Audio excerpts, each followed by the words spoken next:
boa tarde, Carla. Boa tarde ao pessoal que está aí ligadinho no Tarde Livre. Aqui comigo, Dr. Edilson Pinheiro, cirurgião plástico, membro especialista da Sociedade Brasileira de Cirurgia Plástica e pós-graduado pela Clínica Ivo Pitangui. Boa tarde, Dr. Edilson. Boa tarde, Maiara. Boa tarde, Carla Soraya. Boa tarde ao público do Tarde Livre. Mais uma vez, nós vamos conversar, tirar todas as nossas dúvidas aqui com o Dr. Edilson sobre o tema cirurgia plástica. E eu tenho aqui várias perguntinhas de telespectadores. Se você também quiser mandar a sua, pode mandar para o endereço que está aparecendo aí no seu vídeo e o Dr. Edilson vai tirar todas as suas dúvidas. A primeira perguntinha aqui de uma pessoa que não quis se identificar, mas com certeza vai querer ter essa resposta, doutor, é sobre a idade para se fazer cirurgia plástica. Ela quer saber se há uma restrição de idade, se uma criança pode fazer cirurgia plástica, se há uma determinada idade em que é permitida a cirurgia. Bem, Maiara, isso é muito importante, essa pergunta. Assim, todas as idades, dependendo do tipo de cirurgia, podem ser feitas. Por exemplo, a fissura lapalatina, talvez 1 mês, 3 meses, 6 meses de vida já pode ser feita. Por exemplo, a orelha em abano em crianças, em torno de 5, 6 anos de idade, já podem ser feitas essa cirurgia.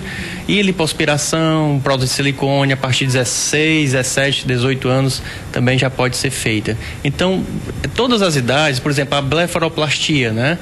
Em média de torno de 40, 45 anos já pode ser também iniciada. Então, você vê a plástica, a cirurgia plástica, dependendo do tipo de procedimento, praticamente todas as etapas e idades da vida, ela pode ser realizada. Essas cirurgias aí que o senhor citou, doutor, são até cirurgias recomendadas em alguns casos, não são? Exatamente, dependendo da patologia, que muitas vezes falamos só em cirurgia estética, mas existe a cirurgia reparadora que está também muito bem indicada. Então, dizer que existe, antes dos 16 anos não pode ser feita a cirurgia, mas qual cirurgia? Então é muito importante saber o tipo de cirurgia que pode ser realizada e aí conversar com o cirurgião plástico para poder orientar. E com certeza, se for uma coisa benéfica mesmo para a criança ou para o adolescente, os pais irão autorizar. Exatamente. Se for uma criança que tem orelha em abano, você não vai deixar ele chegar aos 14, 15 anos para poder fazer a cirurgia. O ideal é que se faça, né, já na idade escolar, para não pegar apelidos das outras crianças. Então, exatamente. Sofrer o bullying, né, que está muito em voga aí. E em torno de 5, 6 anos de idade, uma boa avaliação já pode ser realizada. A gente quer saber se existe algum tipo de cirurgia plástica que pode ser realizada após o parto, já que durante a gestação não é recomendado, assim que a mulher tem o neném, tem algum tipo que pode fazer? Até o ideal é que haja na amamentação pelo menos 6 meses de amamentação para o bebê. Então, após esse período, aguarda-se mais um torno de 3 meses para poder realizar o procedimento. Agora, se a paciente amamentou, vamos supor, 3 meses, então a partir do 6º mês já pode ser realizado algum procedimento. Mas é muito importante que ela não faça antes desse período, exatamente porque existe um edema, um inchaço e pode ser mal avaliado isso aí. Então é preciso desse resguardo, né, esse período de tempo, para que exatamente nós possamos avaliar com mais segurança o que ela realmente precisa fazer. Esse período aí de no mínimo 6 meses inclui também a lipo, doutor? Porque algumas mulheres querem fazer uma lipo assim que tiram o bebê, não é? Não pode? Não pode, exatamente porque vai estar muito inchado e edemaciado essa região e não dá pra gente avaliar com calma. E muitas vezes não é nem a lipoaspiração que vai ser realizada, talvez uma abdominoplastia. Então, para o cirurgião plástico avaliar bem, ela não pode estar mais inchada, não pode estar esses edemas nos membros inferiores, não pode ter mais um edema em regiões localizadas, tipo abdômen ou flancos. Então é necessário realmente esse tempo de repouso e de período para que possamos avaliar e assim realizar o procedimento. Mas aí, já que são 2 cirurgias de uma vez só, o período de recuperação também fica maior? Um pouquinho maior porque são 2 cirurgias e 2 cirurgias que se recuperam de uma maneira diferente. Mas ela aproveita aquele momento, né, para poder se recuperar em torno de 30 dias, 15 a 30 dias, dependendo de cada um e a quantidade de lipo que é retirada durante esse período. Aí sim, com a orientação e um pós-operatório bem feito, fica bem legal e muito interessante.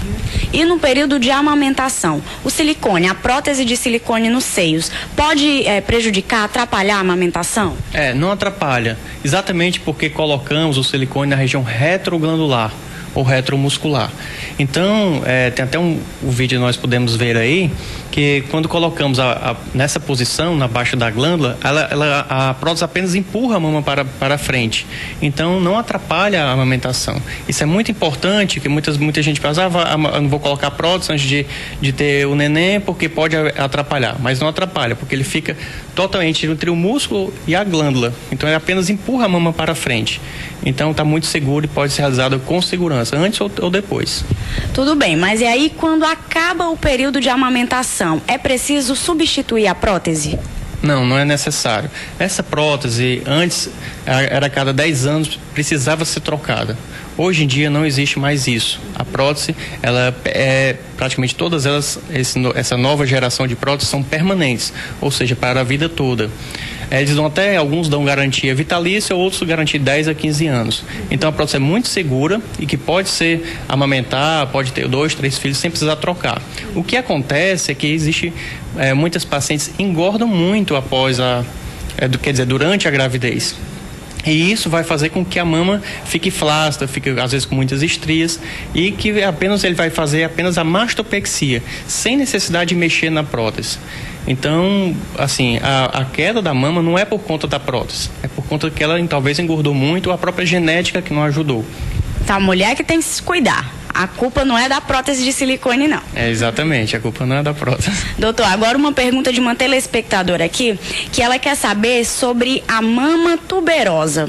Ela quer saber se a mama tuberosa pode ser corrigida, mas antes de responder sobre a correção, a gente quer saber o que é a mama tuberosa. A mama tuberosa, ela é uma formação rara, né? Uma malformação da mama, onde existe um anel fibroso ao redor da areola e que dificulta o crescimento dessa mama. Então, as pacientes podem corrigir, isso não é tão difícil corrigir isso aí. É preciso, na hora da cirurgia, retira esse anel fibroso, diminui um pouco a areola e, na maioria das vezes, nós corrigimos com prótese de silicone.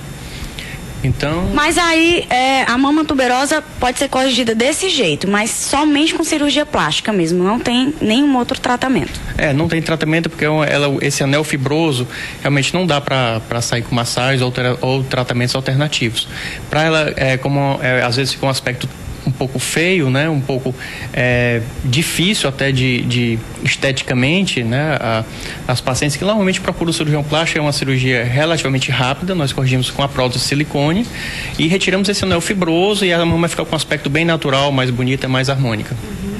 E os mamilos invertidos, doutor? O que são esses tipos de mamilos invertidos e como é que eles podem ser corrigidos também? Como o nome já está dizendo, são a inversão desses mamilos. Então, ela é devido às fibras, né, que são invertidas e acaba puxando o mamilo para baixo. Eles ficam internos, então? Ficam internos, exatamente. Então, a correção também é uma correção simples, que pode ser feita com anestesia local, onde anestesiamos toda essa área, cortamos os mamilos, né, e aí invertemos. Com 2 pontinhos ocorre essa inversão. Gente, essa foi nossa conversa de hoje, nossas dúvidas todas esclarecidas aqui com o Dr. Edilson Pinheiro, cirurgião plástico, membro especialista da Sociedade Brasileira de Cirurgia Plástica e pós-graduado pela Clínica Ivo Pitangui. Muito obrigada, doutor Edilson. Obrigado, Maiara. Obrigado, Carla Soraya. E continue vendo suas perguntas para que possamos tirá-las na próxima semana. Se você ainda não fez sua pergunta, pode enviar para o endereço que está aparecendo aí no vídeo. Ou se você desejar assistir as outras entrevistas do Dr. Edilson, é só entrar aí nesse endereço do YouTube que está também aparecendo no seu vídeo. Semana que vem a gente volta e você pode mandar a sua dúvida que ele vai responder tudo.